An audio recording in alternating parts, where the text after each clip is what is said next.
Silence reigned in the void, not the comforting kind of silence that follows peace, but the heavy, deliberate kind that presses against the hull of every ship, setting nerves on edge. Across the disputed star system of Aurelia, alien sensors twitched, registers flickering with faint anomalies. Nothing had moved in weeks. Nothing had threatened, and yet the indicators now screamed something was coming. A pulse of energy far beyond the usual traffic, a mass moving through hyperspace, at speeds no human ship should have been able to sustain. Every commander in the observation stations froze. Red lights ignited across consoles. Alarms hummed low, and a single word passed through every bridge in the system like a chill wind: red alert. No transmissions, no signals, no warning beyond the readings themselves. The unknown object was enormous, faster than anything cataloged. Its mass shifting subtly as if it were alive. It approached with a precision that suggested more than chance. More than recklessness, it suggested calculation. Alien fleets began mobilizing immediately, drawing from orbital docks, activating jump drives, and preparing to meet the intruder. They assumed it was a probe, perhaps a scout, perhaps a mistake. None of them dared imagine the truth. A human battlecruiser, a singular vessel unlike any the galaxy had encountered, was barreling toward them at impossible speed. Every commander knew instinctively that the rules had changed. Every soul across these distant ships understood the danger, but none yet understood the nature of what awaited. Part 1. The approach of humanity. The battlecruiser appeared first, as a shimmer on the long-range sensors, barely more than a distortion at the edge of perception.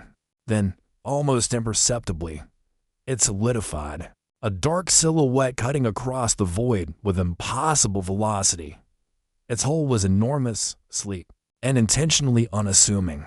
A study in lethal restraint, no superfluous ornamentation, no flashy weapons. Turrets broadcasting power, every design choice suggested purpose. Inside, the crew moved with quiet efficiency, calm and measured. The captain stood on the bridge, eyes fixed on the holographic star map, voice steady as they issued commands that coordinated every system without a single hint of urgency. To them, this was routine. To the galaxy, it was unprecedented. Alien sensors strained to measure the battlecruiser's speed. Defensive fleets scrambled into formation, sending waves of interception drones and energy pulses into the void. Yet the ship remained untouchable, weaving between fields and anomalies, as though it were ghosting through space. Every maneuver was deliberate, every calculation precise. Observers aboard enemy vessels murmured in disbelief. How could a single ship move with such certainty, with such calm? How could a species thought to be young and reckless display patience and control that rivaled centuries of strategic doctrine? Across the bridges, tension rose as the battlecruiser closed in, a massive shadow against the backdrop of distant stars. Silent yet impossible to ignore. For the humans aboard, the purpose was simple. They did not seek immediate conflict. They did not accelerate toward destruction. They approached with the intent to be seen, to assert presence, to make a statement. Every system hum, every sensor ping, every subtle light across the hull spoke of readiness and restraint. This was not aggression. This was calculation. This was humanity announcing itself to the galaxy, and for the first time, countless alien species realized that the danger was not in the weapons they could fire, but in the minds that controlled them. The battlecruiser approached fast, unstoppable, yet undeniably human. The first transmissions from the alien fleets were filled with alarm, but also disbelief. Across command bridges, species known for aggression and conquest debated whether the readings were a miscalculation. Every sensor reported the same truth. A human battlecruiser, colossal in mass, traveling at speeds far beyond what their warships could hope to match, was entering their space. Alarms blared, consoles flashed warnings, and fleets that had long relied on intimidation now moved with hesitant precision.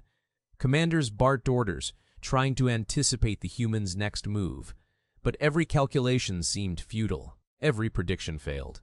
The ship approached with a confidence that no enemy formation had ever provoked. Alien admirals gathered in holographic war councils, discussing intercept trajectories and optimal engagement strategies, yet their arguments grew frantic. "It cannot be alone," one hissed, translating into multiple languages across comms. "It must have support. Reinforcements must be nearby."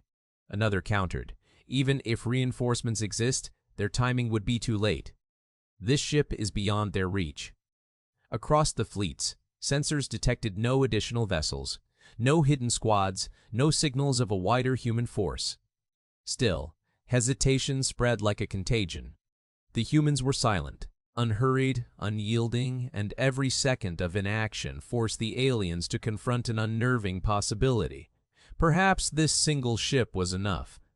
Back aboard the Battlecruiser, the crew remained calm. Consoles hummed softly. Holographic displays shifted as the ship adjusted course minutely, and the captain's voice remained even, steady, authoritative. "Maintain trajectory. No sudden maneuvers. Let them watch," they said, and the crew obeyed without question. Every movement was deliberate, designed to be observed yet impossible to counter. Alien fleets, moving with increasing urgency, began firing trial volleys scans, disruptor pulses, automated intercept drones. But each attempt was anticipated, neutralized, or avoided. No human action was reckless.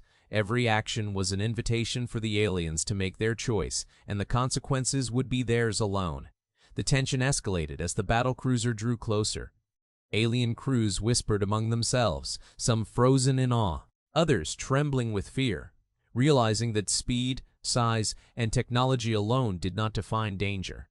It was the confidence, the restraint, the deliberate patience, the knowledge that every decision aboard this ship was calculated to perfection that terrified them most. In the quiet between bursts of communication, the fleets understood. They were not facing a reckless aggressor. They were facing humanity itself, focused, fearless, and unflinching. The galaxy had underestimated humans for centuries, and in this moment, the first taste of true human power revealed itself, not in a strike, but in the inevitability of presence.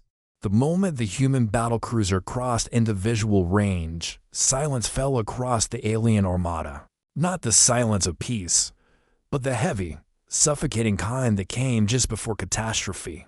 Massive display panels across command bridges flickered, adjusted, and then locked onto a single image. A ship so vast and purpose-built that it seemed less like a vessel and more like a moving fortress. Its hull was dark, layered in overlapping armor plates that caught starlight in sharp metallic lines. Every surface scarred not by damage, but by intentional design.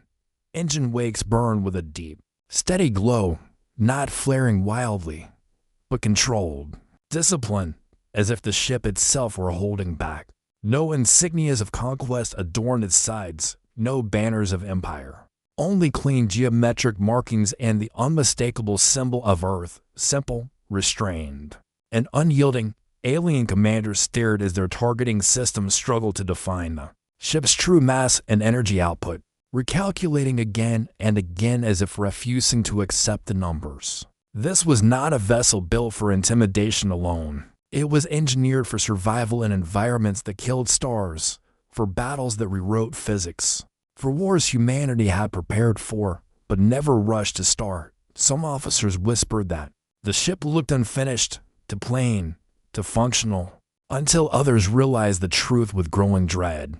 Nothing on it was decorative because nothing needed to be. Every line, every angle, every silent weapon port existed for one purpose. And that purpose did not require spectacle. Attempts at communication finally broke the stalemate.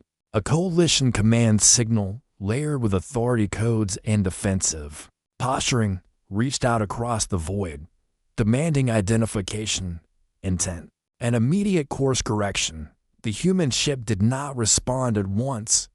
It continued forward, unchanged in speed or bearing, allowing the message to echo unanswered through the fleets. Seconds stretched into long, agonizing moments, and in that delay, Fear crept in where confidence once lived. The humans were not struggling to reply. They were deciding whether a reply was even necessary. When the response finally came, it was brief and devastating in its simplicity. A single human voice, calm, controlled, and unmistakably clear, filled every command deck simultaneously. This is the Terran Union Battlecruiser Resolute. We are aware of your fleet. We are aware of your weapons. Alter your attack posture immediately. There was no threat in the words, no raised tone, no emotional charge, only certainty. And that certainty struck harder than any missile. The alien admirals realized, almost too late, that this was not a warning born of fear. It was a statement, a fact. As the battlecruiser continued its advance, alien formations began to shift. Not in coordination, but in uncertainty. Defensive lines wavered, attack vectors dissolved. Crews who had never questioned superiority now questioned everything. They had expected panic, or negotiation, or even aggression. But what they encountered instead was something far more dangerous. Humanity had arrived not to prove itself, but to enforce a boundary. And the galaxy was beginning to understand that once humans drew a line, they did not move it. The alien fleet attempted to reassert control, issuing rapid-fire commands to tighten formations and bring primary weapons online. But the shift came too late to hide the hesitation that had already spread through their ranks. Sensor officers reported fluctuating power signatures across the human battlecruiser, not spikes of aggression, but layered systems waking in sequence, shields harmonizing with engines, weapons sensing without haste. It was the preparation of a force that had rehearsed this moment countless times, and did not need to rush. The Resolute slowed slightly, not to retreat, but to place itself deliberately between the alien armada and the distant blue point of Earth. A positioning choice so symbolic and precise that even the most hardened strategists felt its meaning settle in their chests. A second transmission followed, richer this time, carrying not just sound, but data, projections, and historical context. The human voice returned, measured and unwavering, explaining that the ship before them was not a flagship, not a unique deterrent, but one of many, dispatched alone because only one was required. Humanity, the voice said, had learned long ago that true defense was not about numbers, but about clarity, about making intent unmistakable. The line being drawn was not territorial in the traditional sense. It was behavioral. Any fleet that crossed it with hostile intent would be treated not as an enemy to be punished, but as a problem to be permanently solved. Alien analysts dissected the transmission in real time, their confidence eroding as projections unfolded, showing simulations of engagement outcomes. Not exaggerated or dramatic, but brutally conservative. Even with their full armada, the probabilities favored the human vessel surviving long enough to cripple command structures, fracture coordination, and turn the remaining ships into isolated targets. The humans were not boasting. They were sharing calculations, offering proof, and in doing so, removing the comfort of denial. Panic did not erupt, but something colder replaced it. A dawning realization that escalation would not bring glory, only irreversible loss. The Resolute held position, engines humming steadily, weapons still silent, and that restraint carried more weight than any opening volley. Humanity was not forcing a confrontation. It was inviting a choice, one that could still be made without bloodshed. Across alien bridges, admirals exchanged glances heavy with consequence, understanding that this moment would define not just the fate of their fleet, but the future rules of engagement with a species that had mastered the art of stopping wars before they truly began.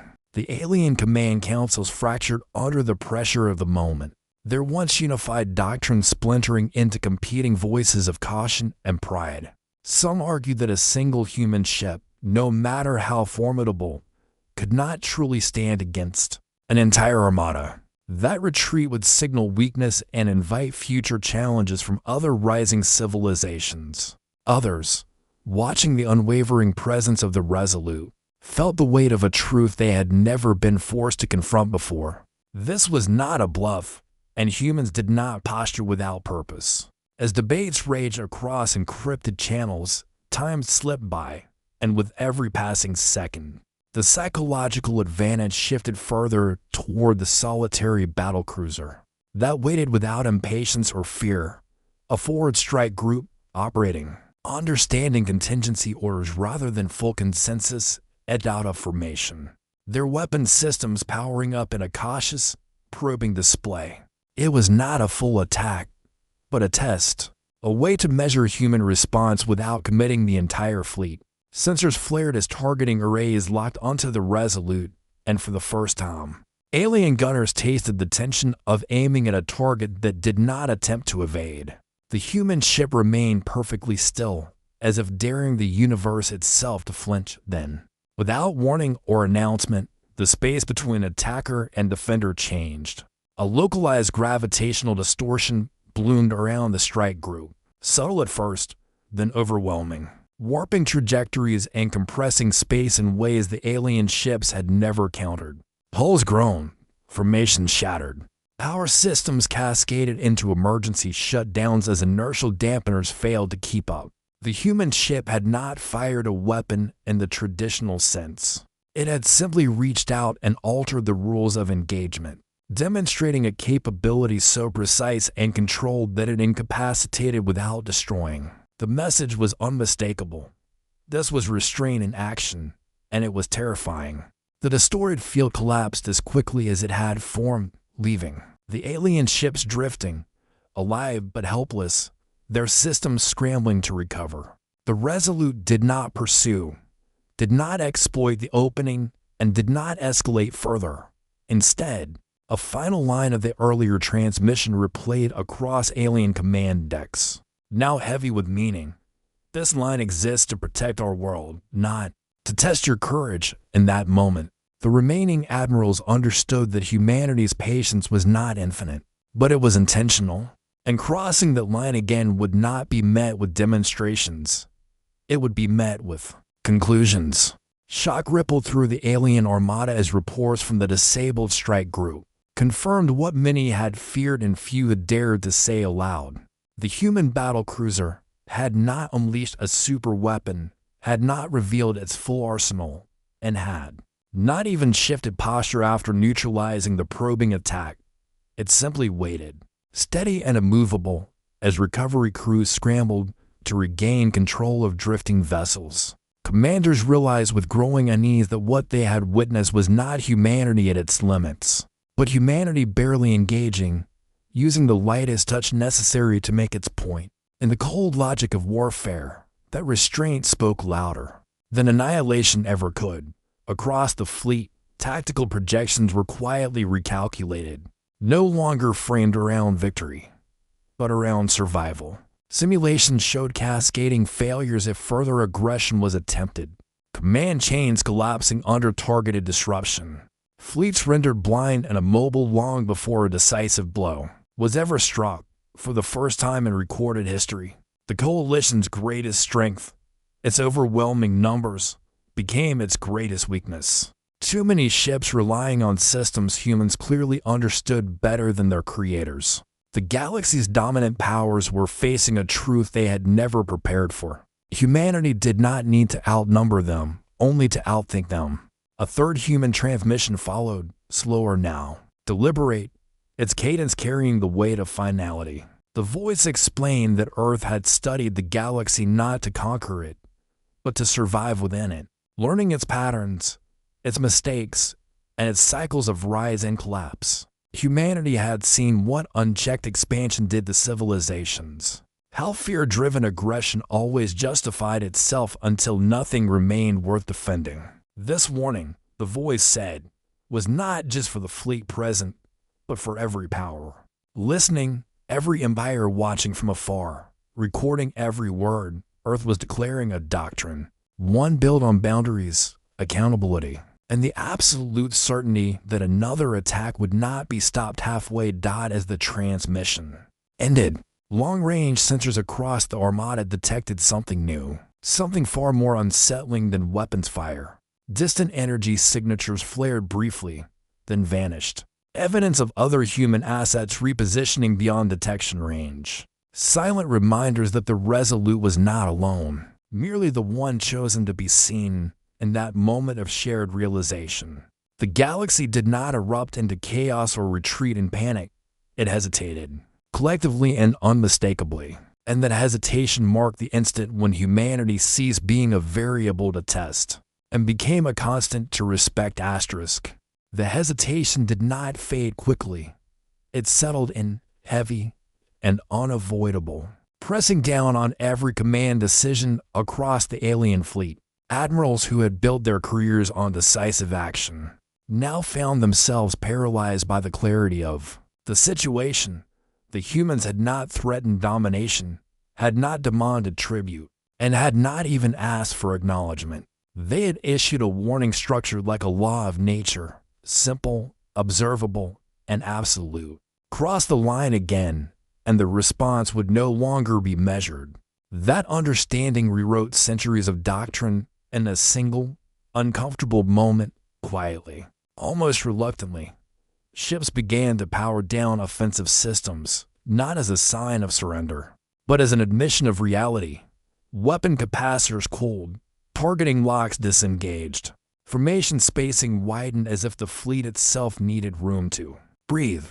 The Resolute did not react.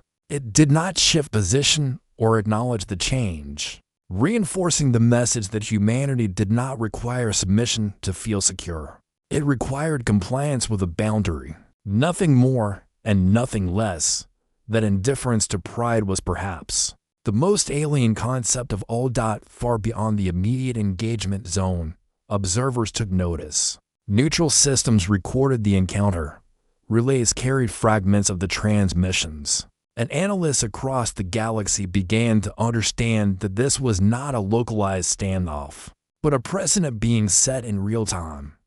Humanity was teaching the galaxy how it intended to exist among the stars, not as a ruler, not as prey, but as a stabilizing force that would tolerate many things, except threats to its home. The warning had been delivered not with spectacle, but with control, and that made it impossible to ignore. As hours passed, the alien armada adjusted its trajectory, not fleeing in panic, but withdrawing with careful deliberation, preserving dignity while conceding ground.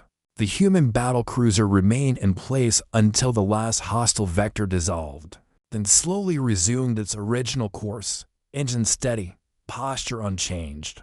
There was no celebration on open channels, no declaration of victory, because none was needed. The galaxy had heard Earth's final warning, and for the first time, it understood that humanity's greatest weapon was not its firepower, but its certainty about when enough was enough. The retreat of the alien armada did not bring immediate relief, only a deeper, more reflective quiet that spread across the region of space they abandoned. Long-range sensors confirmed the withdrawal again and again, trajectories bending away from Earth's sphere of influence, weapons fully powered down, formations dissolving into cautious travel groups. Yet the Resolute did not turn back at once. It lingered at the edge of the line it had drawn, as if marking the boundary in memory as much as in space, ensuring that every observer understood this was not a momentary victory, but a permanent shift. On Earth, no crowds gathered and no speeches were broadcast. Humanity watched in silence, aware that restraint, once broken by celebration, could be mistaken for weakness. Across the galaxy, the consequences began to unfold. Political councils convened in urgency, not to plan retaliation, but to reassess every assumption they had ever made about human behavior. Intelligence agencies reclassified humanity overnight, elevating them from emerging power to strategic constant, a designation reserved only for forces that shaped history by existing rather than acting. Trade routes subtly adjusted, border patrols doubled, old invasion doctrines were quietly archived, their premises no longer valid in a universe where a single ship could halt an armada without firing a killing blow. Humanity had not demanded change, Yet change rippled outward all the same. Within the Resolute, there was no sense of triumph, only completion. Officers reviewed data, confirmed outcomes, and prepared for the long return home, fully aware that this mission would never be repeated in quite the same way. The warning had been delivered once, and humanity intended it to be remembered, not reenacted. As the Battlecruiser finally altered course, its engines brightening just enough to signal departure, one last automated transmission pulsed outward. On open frequencies, a simple record of the encounter, preserved without embellishment. It was not a threat, nor a reminder, but a reference point, proof that the line existed and had been respected. As the Resolute slipped back into the vastness of space, the galaxy was left with something it had never truly faced before. A species that had mastered power without obsession, strength without cruelty, and defense without conquest, the silence. That followed was not empty. It was filled with understanding, and that understanding would shape every decision made in Earth's shadow from that moment forward. In the cycles that followed, the encounter near Earth passed into history not as a battle, but as a turning point, referenced in council chambers, military academies, and diplomatic treaties across the galaxy. Records showed no shattered worlds, no exterminated fleets, only a single human battlecruiser holding a line that no one dared challenge again. Analysts would later agree that this restraint changed everything, because it revealed a truth more destabilizing than brute force. Humanity did not need to prove dominance repeatedly. It only needed to be believed once. From that moment on, aggression toward Earth ceased to be a viable strategy and became instead a cautionary tale, whispered among those who studied power too casually. Humanity did not expand in conquest after the warning, nor did it retreat into isolation. It continued as it always had, building, exploring, and defending its home with quiet vigilance. Yet wherever human ships traveled, negotiations became more honest. Threats softened before being spoken, and alliances formed not out of fear, but respect. The galaxy had learned the difference between a species that sought control and one that enforced boundaries, and that difference reshaped interstellar order more effectively than any war ever could. Earth had not claimed the stars, but it had secured its place among them, immovable and understood. And so the final lesson settled and carried forward by memory rather than force. Humanity was not dangerous because it was aggressive. Humanity was dangerous because it was deliberate, patient, and absolutely certain of what it would protect. The line drawn by the Resolute did not fade with distance or time. It became a rule the galaxy lived by, clear, simple, and unbroken, and for the first time, the stars understood what it truly meant. When humans said, calmly and without hesitation, that there would be no second warning, asterisk,